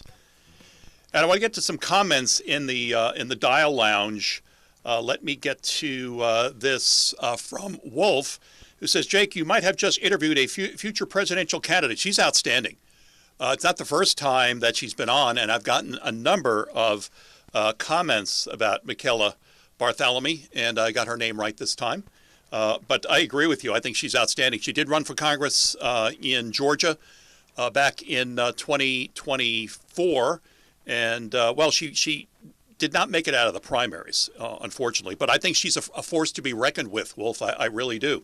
We're waiting on our good friend Jeffrey Lord to join us in just a moment. Jeffrey is probably logging on. He sent me a text, so he's ready. We'll get to him in just a moment.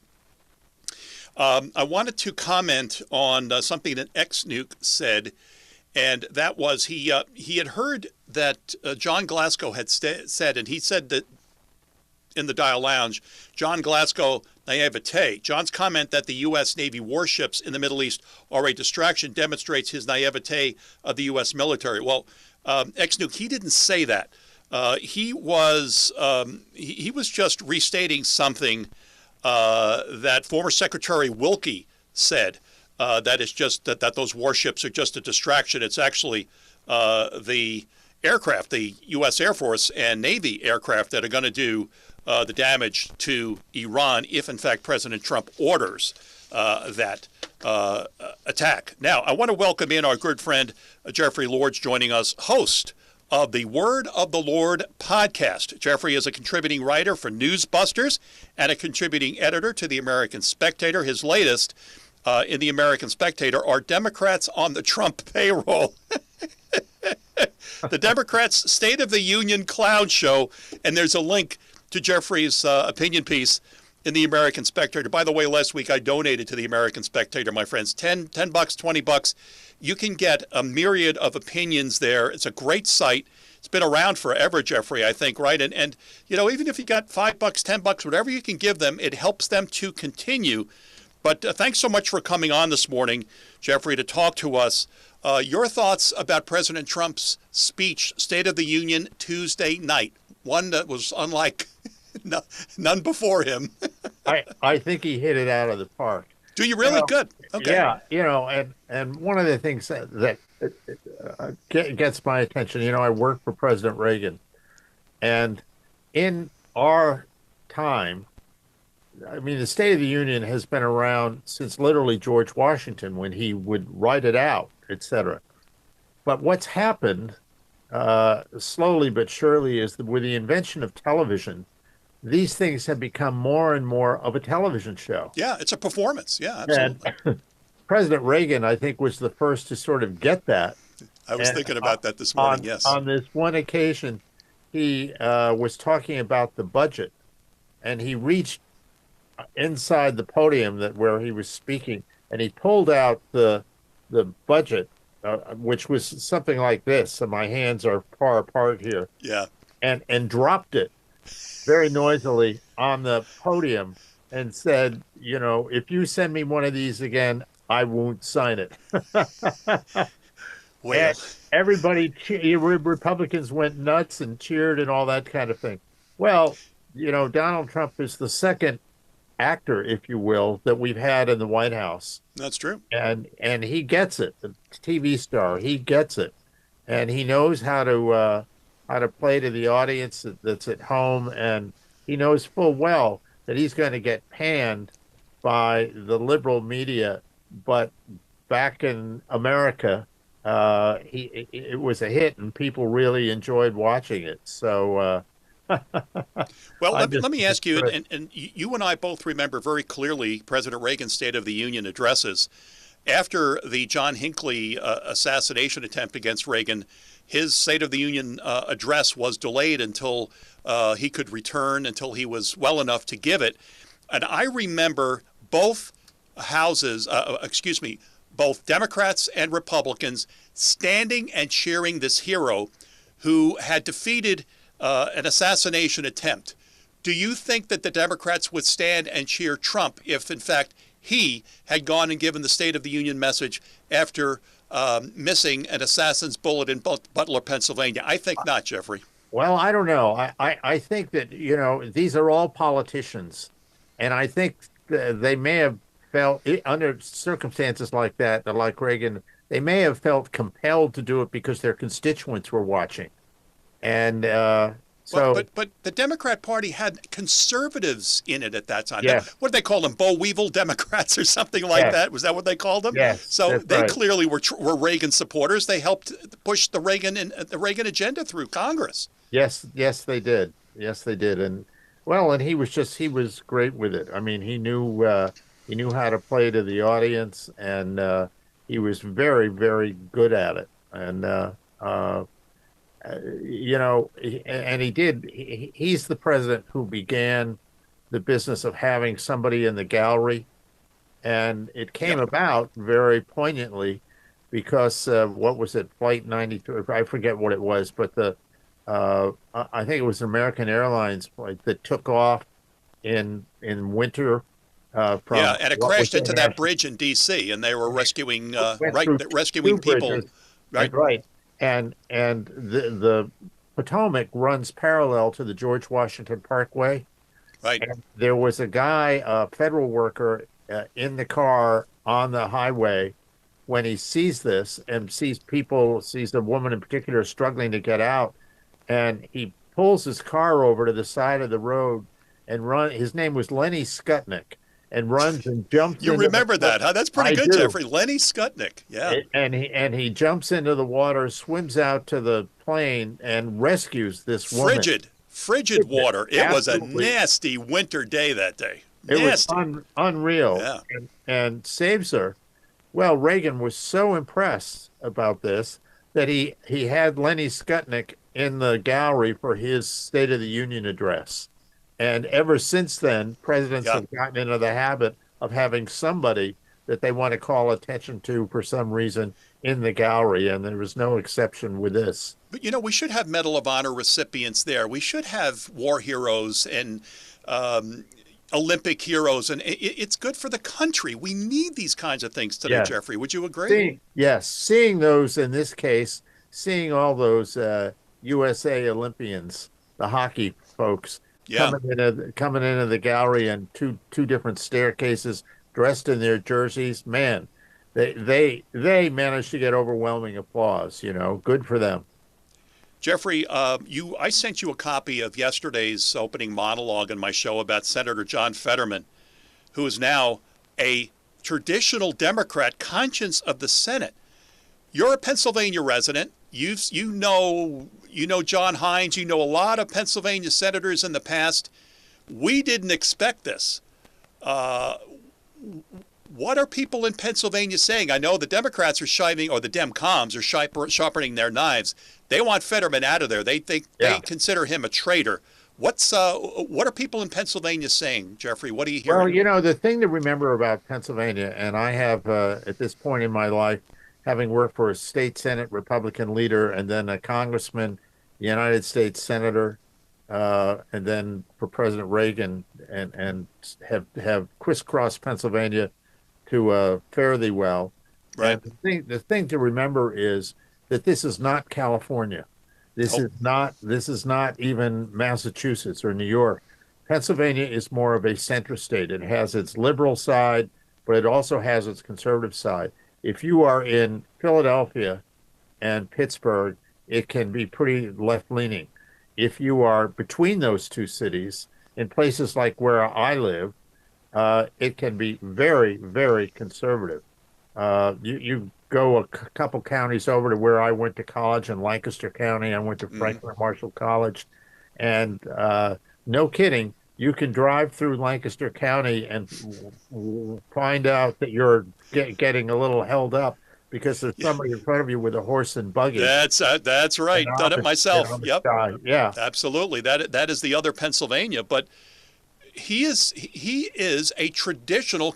I wouldn't even call him a conservative Democrat. He's just a Democrat who is who's turned out to be a reasonable man. That's not the man who ran for Senate. When did this conversion take place, Jeffrey? Yeah, JFK would be real at home with somebody like this.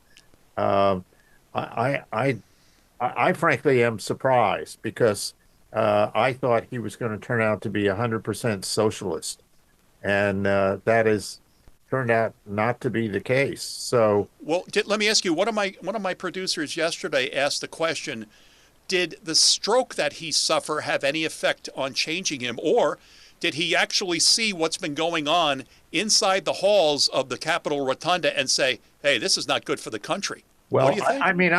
I don't know, but just my guess is, my dad had a stroke when he was 57, as I recall. Wow, that's young. And I was working in the state senate at the time. I got the call from my mother. I raced over there, saw him in the hospital, and then eventually we brought him home. He was a changed man after that in terms of he was much more patient and interested in some things that was not the case beforehand. And I think it's just safe to say that if you're in that kind of position, it can change you and change your view of the world to some degree and how you approach things. Political conversions are nothing new. I mean, I remember working on a talk show, radio talk show, back in the 70s about Anwar Sadat, how he went from being a warmonger to a man of peace. That was a conversion. Boy, I'll say it wasn't. I was new to Washington then, but I was there. And I remember, it was just so amazing. I remember I lived a couple blocks from the Capitol. Right. And Anwar Sadat and Menachem Begin, the hardliner, the Prime Minister of Israel, had been brought together, by, God bless him, by Jimmy Carter. Right. And they were coming up to the Capitol to address Congress. And I quickly ran out and stood on the corner and saw the limo go by, and it was lit inside. And I could see Begin and Sadat sitting in there, chatting away and all of this kind of thing. They had, particularly in Sadat's case, but also in Begin's case, they had, sort of a life-changing view of things. And in Sadat's case, he had, was perpetually threatened with violence. And I think this was something that he was not going to tolerate. So no, and that violence eventually took his life by way of assassination. Yes. Jeffrey, we've run out of time, but you wrote a wonderful opinion piece in the Media Research Center, Newsbusters, on the passing 5 years ago. It's hard to believe it's 5 years we've lost Rush, but you talked about Rush Limbaugh, and you say, but without question, Rush has been missed over the last 5 years, and for those who were live in the day when he was on the air, he will continue to be missed. I wouldn't have the job that I have right now sitting behind this golden microphone. It's golden for a reason. There it is. There's the golden microphone. Look at that. And I wouldn't be here if it not had been for Rush and his courage. We will never forget him, will we?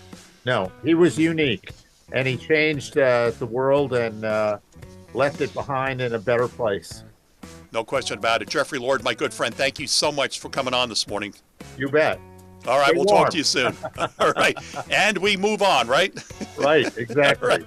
All right, thank you. You're listening to Your News Talk America. My friends, when things go wrong, as they sometimes will, remember that poem by Edgar A. Guest? Well, we're going to talk about what to do. How do you recover when things go wrong and the bills are piling up? We'll have that answer for you coming up next on Your News Talk America. Stay tuned. Here is the marine forecast from the Taco Del Marva Weather Center. For today, we'll see northeast winds around 5 knots, seas around 2 to 3 feet. Patchy fog develops tonight, southeast winds around 5 knots, and seas around 2 feet. Tides for Rehoboth Beach. Low tide 10:31 a.m. High tide 4:22 p.m. Low tide 10:23 p.m. For Cambridge, low tide 6:19 a.m. High tide 12:44 p.m. Low tide 7:40 p.m. The current water temperature is 35 degrees. I'm meteorologist Regina Kroll. MJ Powell, weekdays 3 to 6, here on 92.7 and 98.5 WGMD. You're listening to WGMD. Mike Bradley mornings on WGMD. This WGMD Fox Business Update is brought to you by Sussex Environmental Consultants. For a healthy home, call 302-947-1810. I'm Susan Lee, and this is the Fox Business Report. Wholesale inflation rose more than expected at the start of this year. Stocks are selling off as hopes of a fresh interest rate cut from the Federal Reserve fade. The Producer Price Index was up 0.5% in January and up 2.9% on an annual basis. Core inflation for the year was up 3.6%.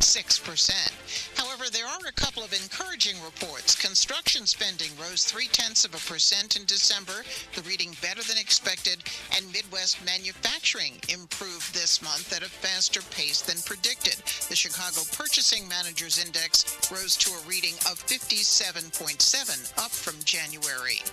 Target is getting rid of cereals with artificial colors. It expects the change to be implemented by the end of May. That's your Fox Business Report. I'm Janiko Selda. Invested in you.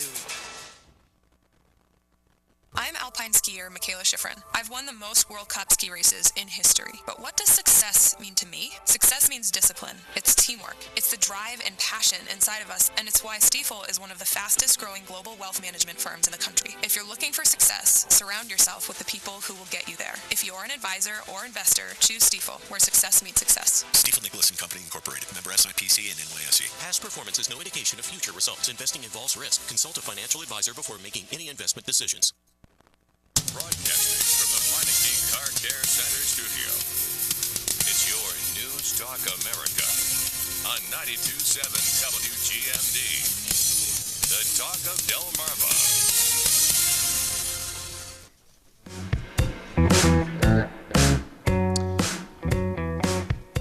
Don't quit. How many times have we heard that? When things go wrong, as they sometimes will, when the road you're trudging seems all uphill, when the funds are low and the debts are high and you want to smile but you have to sigh, when care is pressing you down a bit, rest if you must, but don't you quit. Edgar A. Guest, don't quit. So when the funds are low and the debts are high, when care is pressing you down a bit, how can you march down a new path? Panelists, and I thought, this is a very interesting topic because, let's face it, many of us, when we have financial problems, and I guess at one time or another, we've all suffered from financial problems. The debts are high and there's not enough money in the checking account to pay the bills. What do? You get on your knees and pray for help. But our next panelist has a very interesting way of dealing with this. His name is Aaron DeHoog. I hope I'm pronouncing your surname correctly, Aaron. You're a financial expert, and you're also a regular contributor to Newsmax. You've got some ideas, and I'm glad we can get you on the program. How are you? I'm doing great. Thank you so much for having me on. Did I pronounce your surname correctly? Yes, you did. Good job. Good. I got 1 out of 2 correct today. So tell us your thoughts. And obviously, you're a man of faith. I know you're wearing a cap with a cross on it. You believe very strongly in your faith and using your faith to regain prosperity. For those who are dealing with money issues today, what would you say to them? I think the big thing to say is, why does God have you where you're at? Number one, why does God have you in this position you're in? If you've read through my book, then you know that I went from bankruptcy to blessing. My wife and I have been through those seasons. And I think one of the things we've had to ask is, why are we here right now? And then the second thing to do is to take a look at what maybe the Bible has to say about all of that. So that's the second thing. And that's really what I've spent a whole lot of time digging into, is what does the Bible actually say about money and how we handle our money? And you say the Bible is a blueprint towards getting back on your feet, right? Yeah. So the Bible talks about money 2,350 times, more than any other topic. And it really lays out a blueprint to giving, gaining, and growing. And so I break it down in those three areas. Giving, how do you give your tithes and your offerings? Gaining, how do you find purposeful work? And growing, how do you take the money you have and invest it wisely? So continue. Let us know how, if we have people listening and watching the broadcast today and they are struggling financially, how can they use the blueprint in the Bible to get back on their feet again and perhaps set themselves or put themselves on a new path to prosperity? Awesome question. And that's really what inspired me to write this book. So I've been in this business for over 20 years. I spent 10 years working at Newsmax, 10 years as a CEO of my last company. And I left my last company because I discovered a statistic that just blew me away. Those who follow what the Bible say about money are 3 times wealthier than the average American. Yeah, I read that. I was shocked I mean, if you follow what the Bible says, the rules that the Bible says, or how the Bible lays out what you should follow, you'll be successful, right? Yes. And here's the disturbing part of it. Yeah. Average Christian is less wealthy than the average American. So why that big difference, right? If you follow what the Bible says, you're 3 times wealthier. But the average Christian actually has less wealth than the average American. And why is that? Number one reason is because 73% of Christians don't follow what the Bible says about money. And I quote that because only 27% of Christians give their tithes and offerings. So it starts there. It starts with that giving your tithes and offerings. And trust me, I'm not taking a donation today. I don't need your money. In fact, 100% of the proceeds from my book go to my church. I'm not taking your money, so I'm not asking you for your money, but I am asking you to trust God and see what he does in your life when you actually put him first with your finances. And I think the second reason why the average Christian has less wealth is because they've fallen for this belief of the poverty gospel. We know that the prosperity gospel is wrong, but there's also this other side called, I call it the poverty gospel, where it's this idea that money is evil. But the Bible never says money is evil. It says the love of money is evil, and that is absolutely true. Right, that's exactly right. You nailed it. You nailed it, Aaron. Money in of itself can be used to do great things, build churches, print Bibles, heal the sick. And that's what we see time and time again throughout the Bible, how these amazing biblical characters use their wealth to advance the kingdom of God. It's not about building our kingdom, it's about building his kingdom. We have a young saint that was just made a saint in the Roman Catholic Church last year, a young man who he died of leukemia just a few years ago, but he used his money that he worked hard for to create a website that Christians around the world could go to that website and find out where various miracles were taking place. I mean, these are the types of things we're talking about. I mean, having money is fine, but what do you do with that money, right? Yes, God calls us to be rivers, not reservoirs, to use our money to grow his kingdom. And I think a lot of Christians, a lot of people say, well, I'll give one day, when I become a millionaire, when I pay off my debts, I'll start giving. But what's crazy is the Bible actually says it's opposite, right? You give first to God's kingdom and he will bless you. And here's the crazy thing is modern science proves that this is true. Harvard did a study and showed that for every $1 given, Christian or non-Christian, every $1 given comes back as $3.75. Wow. Now, is that why we should give? No. But I think that's part of who we are, right? When we give, it actually, studies found that it rewires our brain to think differently, to think bigger, and to be more generous. And the reality is that rewiring, and I'm sorry to interrupt, but that rewiring then helps you to prosper in ways you hadn't before, right? Yes. And I think on a very practical level, it opens up doors. I mean, have you ever been to a dinner where someone doesn't tip well? I mean, do you want to do business with that guy? Probably not. No. But when you're at dinner my with wife someone, my wife says that I over tip, but I always feel bad because the people serving me are trying to they're working their butts off. They're trying to provide the best possible service for me. And I want to make their lives a little bit better. So I'm generally a very good tipper, better than good. even if they're bad service? Well, bad service, I still will not, because a lot of things can go wrong. It could be the kitchen. Yeah. It could be bad. They could be working for morons. Who the heck knows? So I still tip well. Yeah, and I do as well, especially if I'm wearing this hat out. I always want to make sure that I'm a witness. And I think here's what's really exciting is we never know what God does with the money. And I don't think a lot of times we see it. I always think back, to the story in the Bible where Jesus feeds the 5,000 people. And what did he use to feed those 5,000 people?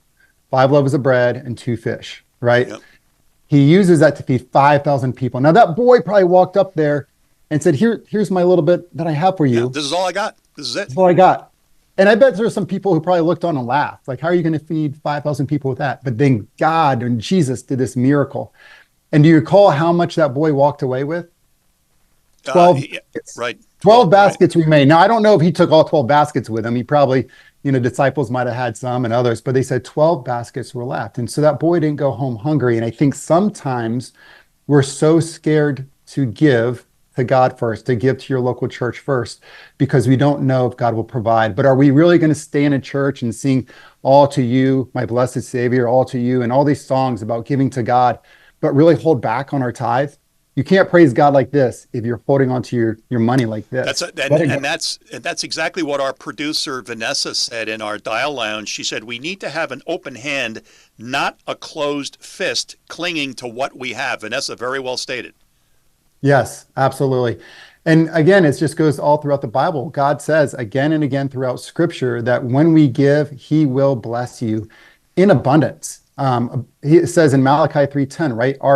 The windows of heaven will be opened up and our barns will be overflowing. And Jesus reaffirms this in the New Testament again and again. Of course, and I always say this with hesitation because it's not about building our kingdom. If we give to build like our kingdom instead of His kingdom, it doesn't work that way. God sees the heart, right? And He wants to make sure that our heart is in the right place. God doesn't need our money, but He does desire our heart. Tunnel to Towers organization is a perfect example of something that happened. A firefighter in New York City was killed on 9/11. His brother takes up his cause and creates this organization, Tunnel to Towers, which is one of the most successful charities in the country right now. They're doing incredible work.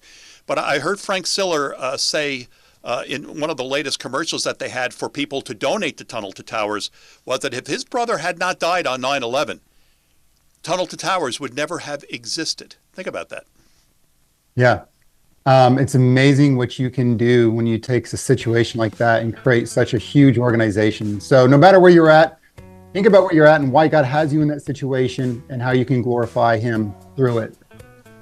Aaron DeHoog, tell us how we can find out, how we can get a copy of your book.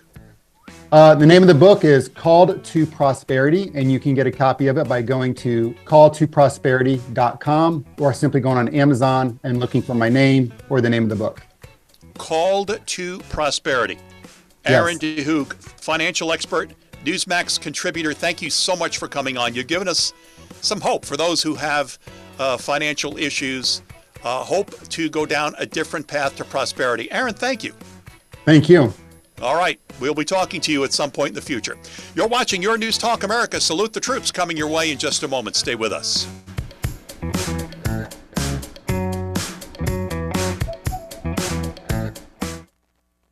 Here's a look at your Delmarva forecast.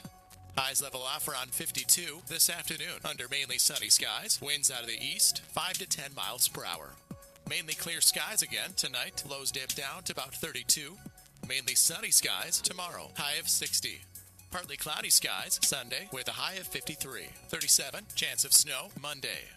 I'm meteorologist Paul Trombley from the Talk of Delmarva Weather Center, inland. Right now, 45. The Rita Cosby Show, weeknights at 10 on WGMD's 98.5. News on the hour on WGMD. Have you looked at your website lately and thought, man, I need to fix this? Or maybe you want to be noticed at the top of the search engines. And social media, you may not even know how to get started. The Talk of Delmarva is here to help you with all of them. And in today's business world, they all matter. The Talk of Delmarva is the one to count on. For over 40 years, the people of Delmarva have counted on us for news, information, community, and weather. We are also the ones to count on to take your business to the next level. Your total marketing partner and the ones with the ideas. You think it for your business, we can make it happen. We are your one marketing source. Effective ad campaigns, brand formation, digital, website, social media, OTT, and CTV. If you've heard about it, we know how to do it for you. Get in touch with us, thetalkofdelmarva.com. If you can't find your favorite Talk of Delmarva shows on the WGMD app, here's a tip. Download the WGMD app from the Apple Store or Google Play on your smartphone. Open the app and click on the red box on the upper left of the screen to reveal a pull-down menu. Click on Other Stations, then click on 92.7 or 98.5. Then enjoy your favorite shows from the Talk of Delmarva. This is the Rehoboth Foodie. WGMD listeners know that Newsmax insider columnist Michael Hurd and I occasionally sit in weekdays for Mike, Jake, and MJ. Dr. Hurd is a mental health professional and a weekly self-help columnist in the Delaware Beaches newspaper. Be sure to check out Dr. Hurd's most recent books, Grow Up America and Bad Therapy, Good Therapy, available exclusively at drhurd.com. That's drhurd.com. To honor those men and women who have defended freedom whenever and wherever it was threatened, the Talk of Delmarva presents Salute the Troops.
Talk America on 92.7 WGMD.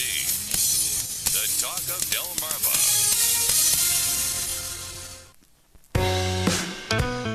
My friends, let's put it, let me tell you something that just popped on the wires, so to speak. Fox News is reporting that Slick Willie has just testified under oath that he had no idea of Epstein's crimes. I had no idea. I swear I never touched that girl. They are the two of them are the most disgusting human beings. They're evil, the both of them. And this is not a religious show, even though we had a somewhat spiritual segment just within the last few minutes. God will take care of both of them at some point. Now, I want to get to some questions for me on dial.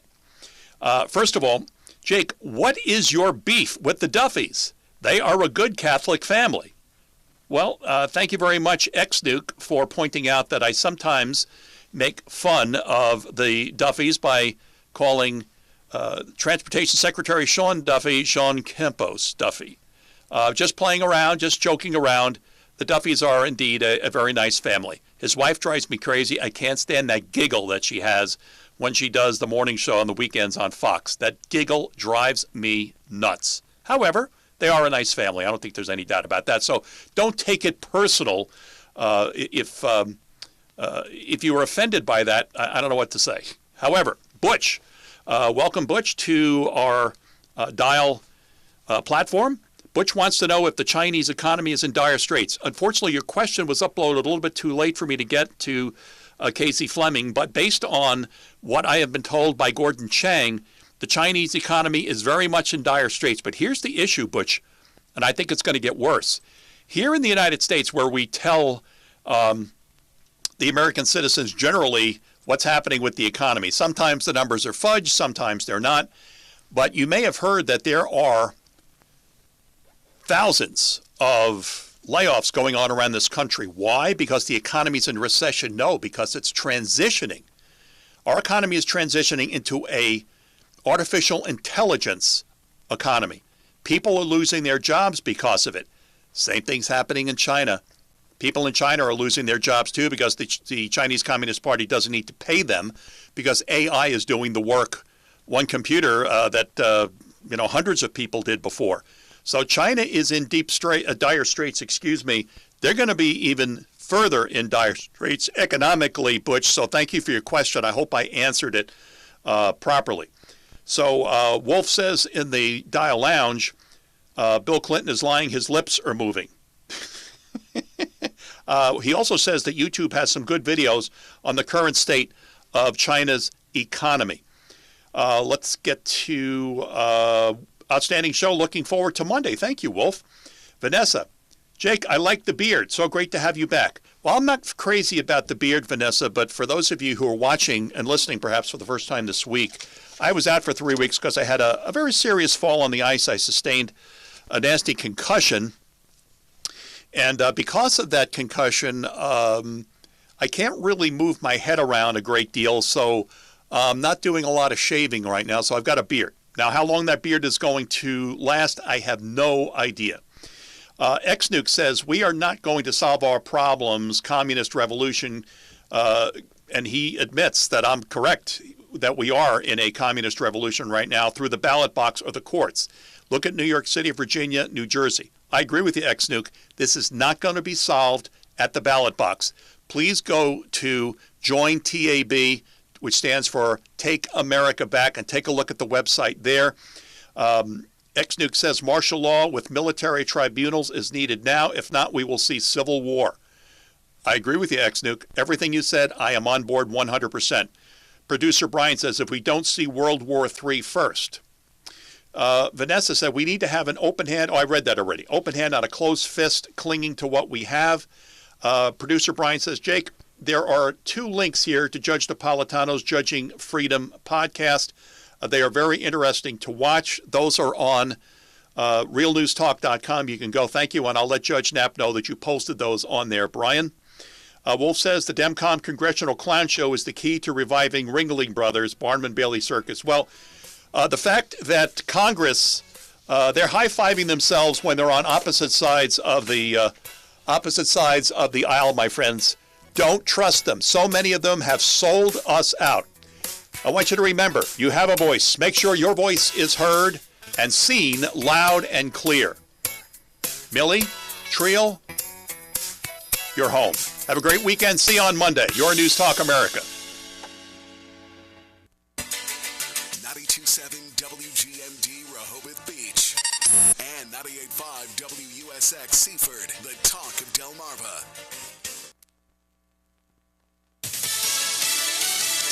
History is being made behind closed doors. I'm Lisa Brady, Fox News. As former President